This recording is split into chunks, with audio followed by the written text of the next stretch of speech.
What's up, guys? How's it going? This is Seth, your chartist. Welcome to Spy Weekly. Today is September 2nd, 2024, Monday, local time 5:14 p.m. I will be analyzing SPY. I'm on daily charts. If you do like the analysis, make sure you follow me here on TradingView. My name is The Chartist. You can also follow me on YouTube, X, Instagram, and TikTok. This is my X account right here. That's me. You can follow me here as well. Let's start the analysis. If you are listening and watching to me for the very first time, let me tell you that I'm a demand and supply trader, and I can, I believe firmly, strictly on this data that is in front of us. And indicators for me are just add-ons. I use indicators only as add-on. Why? Because indicators are made from closing prices only. All right. So let's start the analysis really quick. Black line is EMA 20, red line is EMA 50. So what I feel here is currently, uh, after the market closed, I sold my stocks for SPY. I am not trading options here. So I sold post market my stocks for SPY, and because I do see a consolidation here after price has hit this poor supply. But don't forget that this supply is right at the very top, and this supply has a follow through as well. Okay, this is not a supply zone, but logically, if you think price has actually from the high of 565, it has come down. So what do I think? I will tell you that I feel that this demand zone is kind of partially used. Okay, there was a distortion. What I felt as per this platform, what I felt was price came here, and I was my brokers showed me that it came here, but when I go on hourly or smaller time frames, there was no data showing that price came to the lows of this particular. Look at the right side, 554.71 price. If you go to smaller time frames to back test it, you won't see any data for this particular candle on lower time frames. Anyways, so this demand zone for me is tricky. This has been used right here and then again and again, but it is not giving us an up move. So still, if you are long, assuming that you're long, so what you can do is you can put your stops under this level around 550.50, and then trade. Don't forget to put a stop loss, because if you're trading without stop loss, you're just gambling in the market. Again, this is not the greatest demand zone, but it is good enough to give you 1:2. Let me show you here. Let me turn on the drawings. So I will explain all these levels. But this demand zone has actually, if you entered, say, from here, and if you got your stop somewhere around 550, 50-ish or 550, whatever here, it has already given you 1:2. If you look here, 1:2. So that is why I exited. It's not a very good level, but it is good enough to give me 1:2. So I got 1:2 after market on Friday, after the market closed, and then I booked. Now, if I do get an entry, what I will do is I will re-enter here, put a stop here, and then trade. This demand zone, not these are not your, I won't suggest these levels for option trading. Again, I'm telling you, I will enter if I do get an entry into the body or from this wick. If I do get an entry at this particular wick, I'm talking about this wick, let me mark it.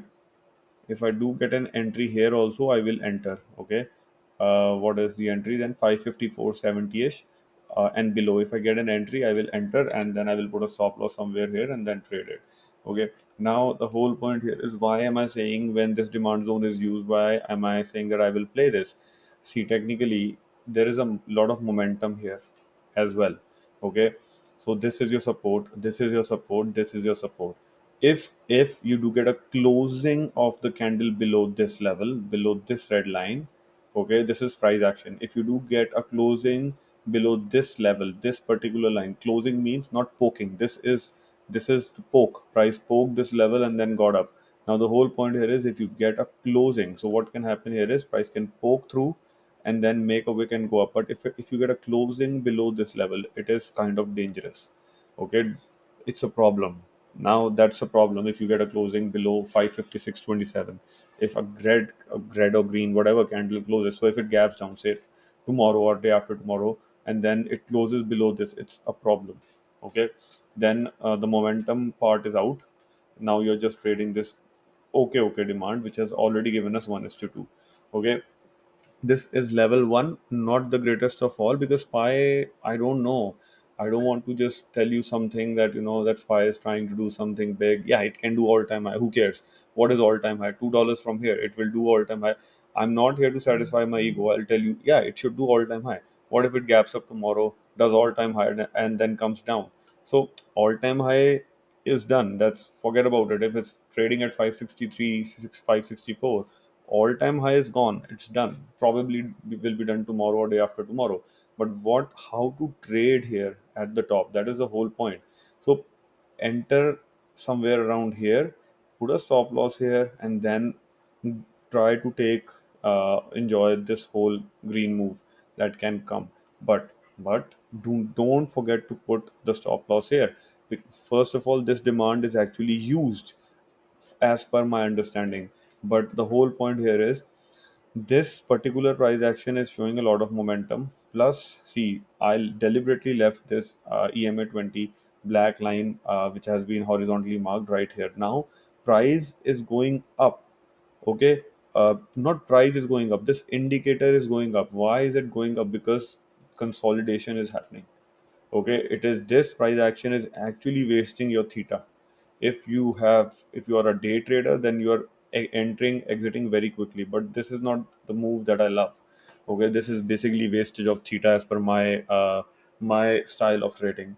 So what you can do is you can explain how to trade this. If this breaks, price is definitely coming here. Let me show you one more thing. Price can definitely come here, don't worry about it. Why? Let me show you this. uh, QQQ. All right.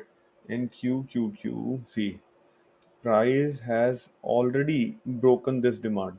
It has already poked this demand. It is taking support from EMA 20 and it is moving from this is one level, this is another level.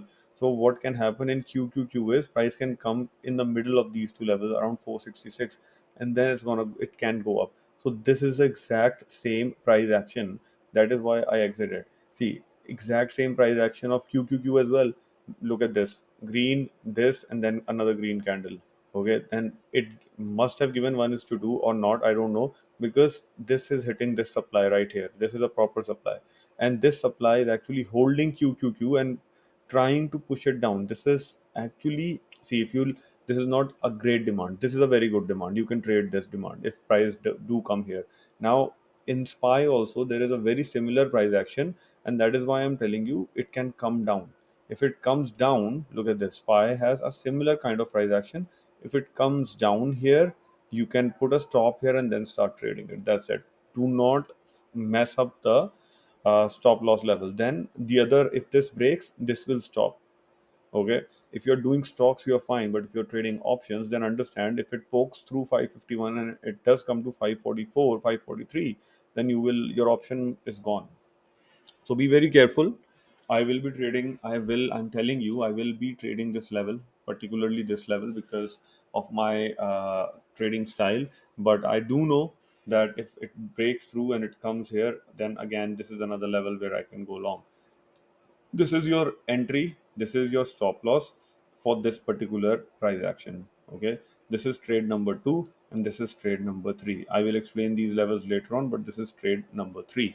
All right, that's pretty much it, guys. I hope uh, I was able to explain you what I'm feeling. I'm still bullish, but I want to make money in every single consolidation. So if you did like the analysis, make sure you follow me here on TradingView. My name is the Chartist, and you can follow me on YouTube, X, Instagram, and TikTok. And this is my X account right here, where I will be posting trades tomorrow if I do get any opportunity. All right, and that's pretty much it. Have a wonderful trading week ahead. Take care. If you have any questions, let me know. All right. Bye bye.